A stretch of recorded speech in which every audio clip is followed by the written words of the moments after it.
అందరికీ నమస్కారం. నేను Priya. Welcome to Teja news. Kurnool జిల్లా కోసిగ మండలంలోని బాలర ఉన్నత పాఠశాలలో జిల్లా స్థాయి కబడ్డీ పోటీలు అట్టహాసంగా ప్రారంభమయ్యాయి. వ్యాయామ ఉపాధ్యాయుడు ఖలీల్ అహ్మద్ ఆధ్వర్యంలో నిర్వహించిన ఈ పోటీలకు ముఖ్య అతిథిగా మంత్రాలయ నియోజకవర్గ టీడీపీ ఇన్ఛార్జ్ రాఘవేంద్రారెడ్డి హాజరై రిబ్బన్ కట్ చేసి పోటీలకు శ్రీకారం చుట్టారు.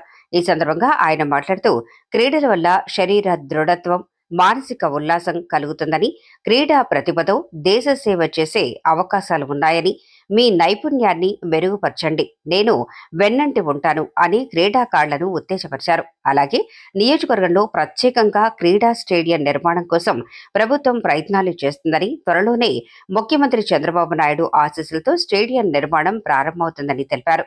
ఇంకా నిరుద్యోగ యువతీ యువకుల కోసం ఈ నెల 27న మౌంట్ కార్మెల్ హై స్కూల్లో జాబ్ మేళా నిర్వహించనున్నట్లు ప్రకటించారు.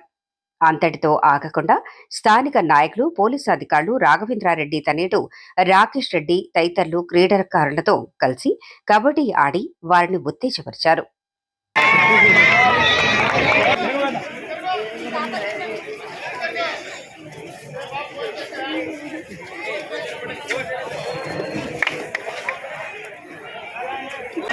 ఎందుకంటే గత మన గవర్నమెంట్లోనే శాంక్షన్ అయ్యి క్యాన్సిల్ అయింది కాబట్టి సార్ దృష్టికి తీసుకెళ్ళాను. ఖచ్చితంగా అది తీసుకురావాలనే ప్రయత్నంలోనే ఉన్నా. ఖచ్చితంగా తీసుకొస్తానని చెప్పి తెలియజేసుకుంటున్నా. అదేవిధంగా మన నియోజకవర్గంలో ఎవరైనా సరే క్రీడాకారులు మీరు ముందుకు పోవడానికి, క్రీడా రంగంలో ముందుకు పోవడానికి ఏ అవసరం వచ్చినా ఖచ్చితంగా మీకు మీ అన్నంటే ఉంటానని చెప్పి తెలియజేసుకుంటూ, ఈ నియోజకవర్గంలో బడుగు బలహీన వర్గాలు ఎక్కువ ఉన్నారని మన నియోజకవర్గంలో మెగా జాబ్ మేళ కూడా నిర్వహించడం జరిగింది. యువతులకు అందరికి కూడా అది ఈ నెల 27వ తారీఖు మన కోసిగ మండలంలో మౌంట్ కార్మెంట్ ఆవరణలో మెగా జాబ్ మేళ కూడా జరుగుతుంది.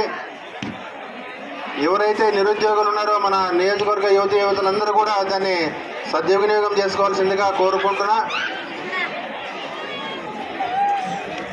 దాదాపు 50 కంపెనీలతో సంప్రదించి 50 కంపెనీలు కూడా మన కోసిగ మండలంలో వచ్చి జాబ్ మేళ నిర్వహిస్తారు.